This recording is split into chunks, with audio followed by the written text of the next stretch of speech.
Imaginen la antigua tierra de Israel, con sus valles y colinas cubiertos por un silencio casi insoportable. Por aquellos días, era tal la inseguridad que las caravanas dejaron de aventurarse por los caminos y los mercaderes evitaban las rutas habituales por miedo a los saqueos. Las pequeñas aldeas parecían poblados fantasmas. Sus habitantes se habían atrincherado tras defensas improvisadas o habían huido buscando lugares menos peligrosos. La autoridad del rey cananeo Jabín y su general Sísara era implacable, y bajo su yugo, la vida se tornaba en una sucesión de días grises donde la esperanza se apagaba con cada puesta de sol. Durante 20 largos años, el pueblo de Israel cargó con el peso de esa opresión. Las historias gloriosas de antaño, aquellas que hablaban de héroes que conquistaron una tierra próspera, parecían cada vez más lejanas. Incluso las antiguas canciones de victoria, antes entonadas con entusiasmo, se convirtieron en susurros apenas audibles. ¿Dónde quedaba aquella protección divina que sus antepasados experimentaron en otros tiempos? Mientras tanto, la resignación se iba adueñando de las calles y una sensación de impotencia flotaba en el aire, como si ese poder aparentemente invencible hubiera dictado el destino de todos. En medio de este ambiente sombrío, una figura resaltaba por su determinación poco común. A la entrada de su aldea, junto a una palmera que resistía el inclemente sol y el viento, se sentaba Débora. Desde allí, observaba la dureza del paisaje y, sobre todo, escuchaba al pueblo que venía a consultarla en busca de justicia y guía. Había ganado respeto por su sabiduría y su temple tranquilo. Muchos creían que tenía una conexión especial con lo divino porque sus palabras aportaban serenidad a quienes la rodeaban, junto con soluciones justas para los conflictos más variados. Nadie habría imaginado que una mujer ejercería como jueza en esos tiempos tan turbulentos, ni que acabaría ganándose la confianza de un pueblo acostumbrado a que los asuntos de gobierno y defensa recayeran en los hombres. Pero Débora no buscaba poder ni fama. Ella simplemente respondía a un impulso interno que no la dejaba en paz. Bajo la sombra de su palmera, recibía a quienes tenían problemas de familia, disputas por la tierra o querellas con los enviados del rey. Su manera de juzgar no solo resolvía casos complicados, sino que devolvía la esperanza a los que creían haber sido olvidados por las autoridades. Muy pronto, aquella palmera conocida por todos como la palmera de Débora se convirtió en un símbolo. Allí se reunían cada vez más israelitas que anhelaban un poco de luz en medio de tanta oscuridad. Se escuchaban historias de penurias y angustia, sí, pero también resurgía un atisbo de fe cada vez que Débora emitía un juicio ecuánime. Más que una consejera, ella era el recordatorio de que la bondad seguía existiendo pese al dominio de Jabín y de Sísara, y de que la llama de la esperanza todavía ardía, aunque fuera débil, en el corazón de los oprimidos. El ejército cananeo, bajo la dirección de Sísara, era la mayor amenaza de la región. Sus 900 carros de hierro imponían el terror al saquear cosechas y tomar prisioneros sin compasión. Quienes se resistían terminaban aplastados con violencia desmedida, y ese temor colectivo había paralizado a la mayoría. Sin embargo, poco a poco se oía la idea de un levantamiento que acabara con esas 2 décadas de sometimiento. El problema era la desunión de las tribus de Israel, que preferían protegerse por su cuenta antes que arriesgarse a una confrontación directa con los cananeos. En medio de ese panorama, las súplicas del pueblo empezaron a elevarse con más fuerza, pidiendo un milagro. Rogaban a Dios que los socorriera como en las viejas historias de salvación. Había un clamor por un líder capaz de unir a las tribus dispersas, y todas las miradas se dirigían hacia aquella palmera donde Débora impartía justicia. De algún modo, la presencia de la jueza aliviaba los miedos y renovaba la confianza de la gente, aunque fuera de forma tenue. Débora, sin contar con el poderío militar de otros líderes del pasado, poseía algo tan valioso como raro, una fe inquebrantable. Su visión de la liberación no surgía de un deseo de grandeza personal, sino de la certeza de que Dios no había abandonado a su pueblo. En las noches más silenciosas, mientras el cielo se cubría de estrellas, es fácil imaginarla hablando con esa convicción interna que la empujaba a creer que el cambio era posible. Hasta los guerreros más aguerridos se habían resistido a plantar cara a Sísara, pero en la mente de Débora empezaba a tomar forma un plan que podría devolverles la libertad. Cada mañana, Débora volvía a su lugar bajo la palmera, recibiendo noticias de nuevos ataques y escuchando con atención los relatos de aldeas saqueadas o de familias que habían sido separadas. Pero también escuchaba a los que se negaban a perder la esperanza, granjeros, pastores y artesanos que, a pesar del miedo, conservaban la voluntad de rebelarse contra tanta injusticia. Era evidente que solo esperaban la ocasión adecuada. Gracias a la influencia discreta de Débora, ese sentimiento de resistencia se fue extendiendo, llegando a los rincones más apartados de Israel. La presencia de esta mujer excepcional, que comprendía el dolor colectivo y ofrecía consuelo a quienes estaban al borde de la desesperación, anunció el comienzo de un capítulo decisivo para toda la nación. Ella representaba la convicción firme de que las promesas del pasado aún podían cumplirse y de que cada grito de auxilio lanzado al cielo sería escuchado. Mientras la opresión de Javín seguía en pie y los carros de hierro de Sísara recorrían la tierra, Débora se preparaba para un reto que alteraría el curso de la historia. Sus pasos no solo cambiarían la vida de Barak, un líder militar emergente, sino que abrirían el camino a una victoria que muchos creían imposible. Aquí da inicio el relato de una mujer que aceptó un llamado divino en una época dominada por el miedo. El futuro de Israel pendía de un hilo, y solo la fe y el coraje de quienes se atrevieran a seguir a la profetisa podrían devolver la libertad a su pueblo. El desenlace pondría a prueba su valentía, derribaría estereotipos y dejaría en claro que el verdadero poder no siempre reside en las armas de hierro, sino en la confianza puesta en una misión más grande. Al día siguiente, envió mensajeros a varias tribus de Israel con la orden de encontrar a Barak, un hombre conocido por su coraje y habilidad para organizar a los guerreros en momentos críticos. Aunque no formaba parte de la élite, su reputación de estratega se había extendido por toda la región. Hasta entonces, se había limitado a defender pequeñas comunidades sin atreverse a iniciar una revuelta contra Javín y su poderoso ejército. En esos tiempos, un alzamiento así equivalía prácticamente a una sentencia de muerte, ya que los carros de Sísara no dejaban rastro de quienes se oponían. Cuando Barak recibió el mensaje de Débora, sintió al mismo tiempo honor e inquietud. Admiraba a la jueza, pero sabía que enfrentar a Sísara era algo gigantesco. Aún así, emprendió el camino hasta la palmera de Débora, acompañado por unos pocos hombres de confianza. Caminaba con paso firme, pero en su interior bullía la incertidumbre. Al llegar, la profetisa le ofreció un asiento a su lado, y tras una oración breve, le reveló lo que había percibido. El momento de levantarse contra los cananeos estaba cerca, y él era el elegido para liderar al ejército de Israel. La propuesta lo dejó en silencio, imaginando la escena de una batalla frontal contra un enemigo con superioridad en armas y soldados. Era consciente de que cientos o miles de vidas dependerían de su pericia en el campo de batalla. Sin embargo, en la voz de Débora, había algo que le hizo creer que la victoria no era un sueño imposible. Después de meditarlo, Barak le dijo que solo aceptaría si ella lo acompañaba. No lo hacía por temor ni capricho, sino porque sentía que la presencia de Débora y la bendición divina que ella representaba serían esenciales para encender la valentía en las tropas. Débora aceptó sin dudar, no sin advertir algo enigmático. Le aseguró a Barak que al final la gloria sería para una mujer. Él, desconcertado, pensó que tal vez ella misma recibiría ese honor tras la victoria. Pero Débora guardaba en su interior la sensación de que todo sucedería de una forma más sorprendente. Con esa confirmación, Barak empezó a reclutar voluntarios. Hombres de Neftalí y Zabulón fueron llegando al campamento, animados tanto por la fama de Barak como por la presencia inspiradora de Débora. Si ella estaba dispuesta a arriesgarlo todo, ellos encontraban en ese ejemplo el coraje necesario. Muchos recordaban los juicios justos que la profetisa había dictado y la ayuda espiritual que había ofrecido a tantas familias. Así, poco a poco, se formó un ejército de personas dispuestas a liberarse de la opresión cananea o a dar la vida en el intento. Durante las reuniones diarias, Débora hablaba con fervor. Les recordaba cómo Dios había salvado a sus antepasados y cómo esa misma fuerza seguía disponible para ellos. Sus palabras resonaban entre el martilleo y el fuego de las forjas, donde se elaboraban armas sencillas para enfrentarse a los temibles carros de hierro. Cada lanza y cada escudo eran prueba de que la fe podía traducirse en acción concreta. Pero el miedo no había desaparecido del todo.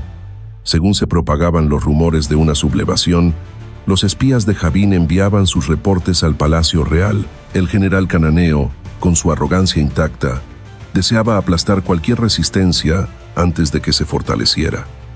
Confiaba en sus carros de hierro y no valoraba la fuerza moral que Débora inyectaba en el pueblo. Mientras tanto, su ejército bien entrenado aguardaba la orden de partir hacia el monte Tabor, el lugar que Barak había escogido con astucia para librar la contienda. Las noches anteriores a la batalla se llenaron de plegarias y vigilias. A la luz de las antorchas, los soldados repasaban estrategias y entrenaban en grupos pequeños, mientras Débora y Barak hablaban en voz baja sobre el inminente choque con Sísara. Ambos sabían que sin la ayuda divina, emprender aquella campaña era casi un acto suicida, pero sentían que el llamado era más fuerte que sus propios miedos. A medida que se acercaba el día decisivo, la incertidumbre se mezclaba con la esperanza que atravesaba el campamento como una brisa suave. Cuando el sonido sordo de tambores de guerra empezó a oírse a lo lejos, los estandartes de Israel confeccionados a toda prisa ondearon al amanecer. Bajo la palmera que había sido testigo de su liderazgo,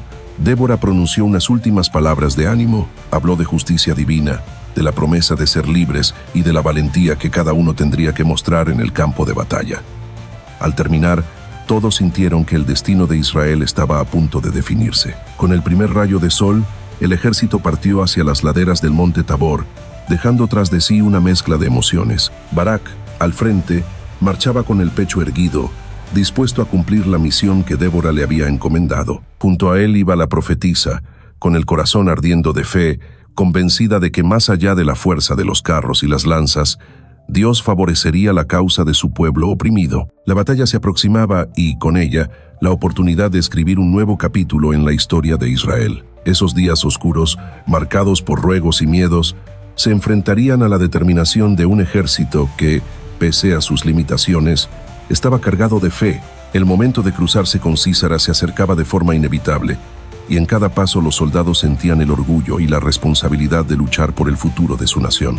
Aunque el desenlace era incierto, todos avanzaban con la convicción de que una luz se había encendido para disipar las sombras más tenaces. Bajo un cielo encapotado, el ejército de Barak se desplegaba en las laderas del monte Tabor, esperando la señal que les daría luz verde para lanzarse al combate. A pesar de la niebla matinal y del fuerte viento que agitaba los estandartes, los hombres se mantenían en sus puestos, muy conscientes de lo que estaba en juego. Para muchos, aquel instante era la prueba definitiva de su fe. Habían dejado atrás sus hogares para unirse a la causa de Débora, con la esperanza de liberarse, al fin, de los años de opresión. Ante sus ojos, se extendía un campo de batalla polvoriento y marchito, tan desolado como la incertidumbre que sentían en sus corazones. Desde lo alto de la formación, Débora observaba el paisaje con un extraño equilibrio de solemnidad y confianza. Estaba segura de que Sísara, con sus temidos carros de hierro, llegaría dispuesto a sofocar el levantamiento de inmediato. Los espías confirmaban que los cananeos avanzaban desde las planicies del norte, listos para rodear a los israelitas con un ataque fulminante. Aún así, la profetisa no dudaba de que la mano divina los acompañaba. Ese aire de expectativa, con el viento aullando y las nubes cargadas de oscuridad, les susurraba que algo fuera de lo común estaba por suceder.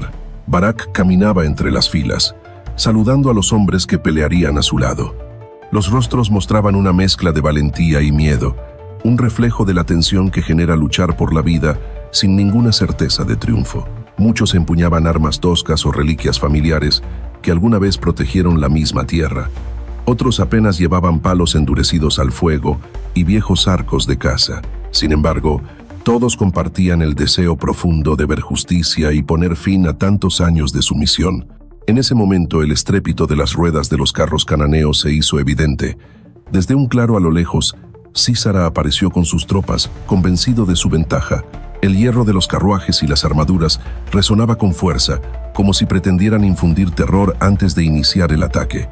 Al mando de Sísara, los cananeos avanzaron con la certeza de arrasar la oposición israelita sin mucho esfuerzo. Fue entonces cuando la voz de Débora, firme y clara, se elevó por encima del ulular del viento. Con palabras llenas de convicción, les recordó a los israelitas que no estaban solos, que la batalla, en el fondo, era parte de un plan mayor. Aquellas frases, cargadas de una energía casi palpable, inspiraron coraje en los hombres que aguardaban el choque. Segundos después, Barak alzó su espada al cielo como señal, y las filas israelitas rompieron el silencio con un grito unísono, lanzándose al frente con la adrenalina corriendo por sus venas. El primer choque fue brutal.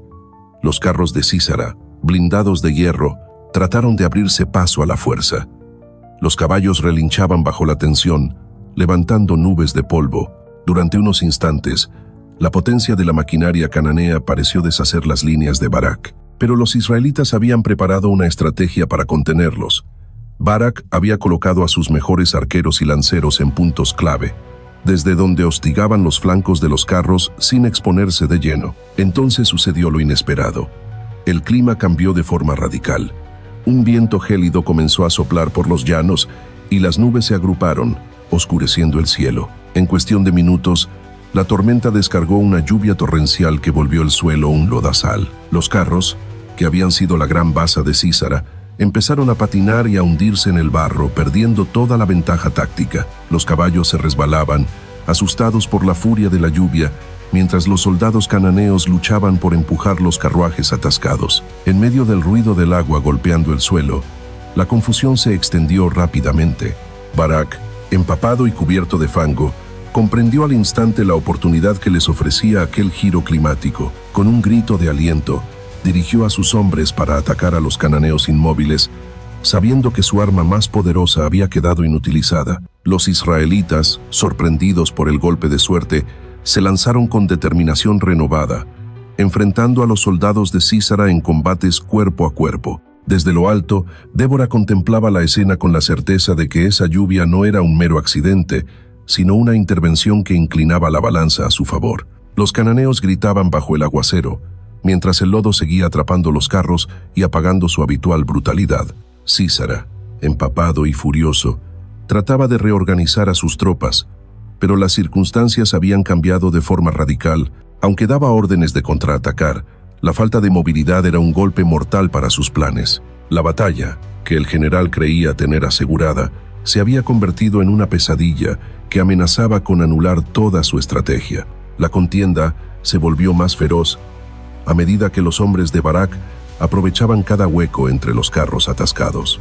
Empapado hasta los huesos, el líder israelita no se detuvo ni un segundo, consciente de que en ese momento se definía el destino de las tribus de Israel. Débora, con la misma ropa empapada, mantenía la vista en la refriega, testigo de cómo cada paso que daban sus compatriotas simbolizaba el fin de la opresión que habían padecido por tanto tiempo. Parecía que la fuerza de la tormenta les daba a los israelitas la ferocidad que necesitaban. Ante la inminencia de la derrota, Sísara hizo un intento desesperado por mantener el control. Sin embargo, el pánico y la confusión se extendieron demasiado rápido entre sus soldados. Algunos tiraron sus armas y huyeron, mientras otros, obstinados, resistían con fiereza a pesar de la desventaja. Fue entonces cuando el general, arrastrado por su instinto de supervivencia, dejó atrás su carro y escapó a pie, comprendiendo que quedarse significaba una muerte segura. En la confusión general, pocos se dieron cuenta de la huida de Sísara. Cubierto de lodo y con la espada aún colgando, se abrió paso entre cadáveres y restos de carros atascados. La lluvia seguía cayendo con furia, creando un velo casi impenetrable que dificultaba la persecución. Con el corazón latiendo con fuerza, se adentró por un estrecho sendero en busca de un refugio lejos del caos. Mientras tanto, en el campo de batalla, los israelitas celebraban la ventaja inesperada. Barak, al ver al enemigo dispersarse, ordenó perseguir a los que huían y mantener las líneas para evitar trampas. Débora, también empapada, respiraba con dificultad, consciente de que aún quedaban cabos sueltos. El gran triunfo por el que tanto habían orado estaba al alcance, pero el destino de Sísara y del propio Israel seguía sin resolverse. Entre el lodo, la sangre y la lluvia incesante, se acercaba el clímax de la revuelta. Los temibles carros cananeos habían sido reducidos a chatarra y el pueblo que clamó durante 2 décadas por una señal divina al fin veía la luz de la victoria. Sin embargo, la huida de Sísara dejaba un capítulo final pendiente, porque mientras él encontrara la forma de reagruparse, los cananeos conservaban un último aliento de esperanza. Sísara, empapado y agotado, corría con el corazón desbocado entre charcos de fango y maleza. La tormenta, que había jugado en favor de los israelitas en la batalla, continuaba rugiendo sin tregua, sacudiendo el cielo con truenos y volviendo cada sendero intransitable. Jamás imaginó que acabaría huyendo de forma tan humillante, él, que siempre presumió de la invencibilidad de sus carros de hierro. Ahora esos carros quedaban atrapados y abandonados en el barro, mientras cada paso le costaba un esfuerzo sobrehumano, con la ropa empapada y pesada que parecía enredarse en su cuerpo. Sabía que en cualquier momento podía cruzarse con algún soldado israelita, así que no se daba el lujo de disminuir el paso. Apenas veía algo a través de la cortina de lluvia, pero siguió avanzando hasta divisar una tenue luz a lo lejos. Sus cálculos le indicaban que se encontraba cerca de donde acampaban los eneos, un grupo nómada que no se había enemistado abiertamente con Jabín. Al aproximarse, distinguió una tienda solitaria en una parte algo elevada del terreno, alejada del estruendo de la batalla. Dentro de esa tienda, Yael advirtió la llegada de Sísara. Reconoció de inmediato al general, famoso por infundir terror en las historias que contaban los viajeros, pero mantuvo la compostura. Con aparente naturalidad, salió a recibirlo y le ofreció resguardo bajo la lona. Sísara, exhausto, apenas se dejó llevar al interior. Yael lo ayudó a despojarse de la capa empapada y le brindó un sitio para descansar. Agotado y tembloroso, Sísara pidió agua, pero ella, con un gesto amable, le ofreció leche tibia, esperando calmarlo. Mientras tanto, la tormenta seguía furiosa, encubriendo cualquier sonido que pudiera revelar la presencia del fugitivo. El general, que no hacía mucho dirigía a un numeroso ejército, se sentía ahora indefenso, como una fiera acorralada. Agradeció el refugio y la bebida, convencido de haber hallado a una aliada inesperada. Jael, sin mostrar signo alguno de sospecha, le tendió una manta y, con voz serena, le aseguró que allí estaría a salvo. Sísara, buscando algo de tranquilidad, cerró los ojos para alejar de su mente los recuerdos de la derrota en el monte Tabor. La mezcla de orgullo herido y un cansancio abrumador lo sumió pronto en un sueño profundo, ajeno a la furiosa tormenta que seguía azotando el exterior. Mientras el general dormía, Jael ponderó las noticias que había escuchado días atrás. Los israelitas clamaban por librarse del yugo cananeo, y corría el rumor de que una mujer se había vuelto clave en esta resistencia. Aunque ella no pertenecía al pueblo de Israel, algo en su interior le hizo plantearse si proteger a un hombre tan temido y cruel era lo correcto. Sentía en el fondo de su corazón que el actuar con compasión hacia ese despiadado general iba en contra de un imperativo moral más elevado. Sin perturbar el pesado sueño de Sísara, Yael se acercó. Vio en su semblante la agitación que reflejaba sus pesadillas y recordó la expresión de tantos israelitas que llegaban a sus oídos con relatos de sufrimiento. Fue entonces cuando, con una determinación casi visceral, tomó una estaca de su tienda. Con paso sigiloso y mano firme, apoyó la estaca en la sien de Sísara y de un golpe certero puso fin a su vida. Un trueno ensordecedor retumbó al mismo tiempo, fundiendo el estrépito del cielo con el último latido de aquel hombre que, hasta hacía poco, parecía invencible. Al alba siguiente, Barak llegó a la zona de los eneos en busca del general fugitivo. Yael salió a recibirlo con la misma serenidad y le mostró el cuerpo inerte de Sísara. Para Barak, fue la confirmación exacta de la profecía de Débora. El honor final no recaería en un hombre, sino en una mujer. Con la muerte del general, el poder de Jabín se derrumbó, y el dominio cananeo, que había sometido a Israel durante 20 años, quedó herido de muerte. La noticia se extendió como un reguero de pólvora, y pronto todo Israel supo que el temido Sísara había caído. En cuestión de semanas, las tribus que habían soportado saqueos y abusos del ejército cananeo presenciaron cómo ese dominio se deshacía. Con los carros hundidos en el barro y sin un líder que los cohesionara, las tropas de Jabín se dispersaron. Aquella victoria resultó tan sorprendente como concluyente, demostrando que había fuerzas más allá de la simple pericia militar que habían inclinado la balanza. No mucho después, Débora y Barak organizaron una gran fiesta para festejar la liberación. Bajo un cielo despejado tan distinto de la tempestad anterior, se congregaron hombres, mujeres y niños de todas las tribus para alabar, danzar y dar gracias. Débora, subida a una pequeña colina, entonó un cántico que describía con detalle la intervención divina y la valentía de los combatientes. Barak se unió a ella en un coro que repetía alabanzas a Dios y resaltó el papel decisivo de Yael, la mujer que había dado el golpe definitivo. Ese canto, transmitido de padres a hijos, honraba no solo la derrota de un gran enemigo, sino también la unión y la fe de un pueblo disperso que encontró coraje en medio de la adversidad. Recordaba a todos que, aun en los peores momentos de opresión, hay quienes se atreven a desafiar la injusticia y que incluso las barreras más arraigadas pueden caer cuando se persigue un ideal superior. Cuando la última nota se apagó, quedó grabada en las almas la verdadera lección. La fuerza de Israel no residía en sus armas, sino en su capacidad de creer y actuar según una convicción profunda. Débora, como profetisa y jueza, demostró que el liderazgo no depende de etiquetas ni de tradiciones, sino del coraje de guiar y proteger a una nación herida. Barak enseñó que humildad y valentía pueden convivir en el mismo corazón. Shael se convirtió en el ejemplo vivo de que, incluso sin pertenecer por completo a un grupo, cualquiera puede convertirse en el instrumento de un propósito mayor. Con el yugo cananeo destruido, las aldeas revivieron.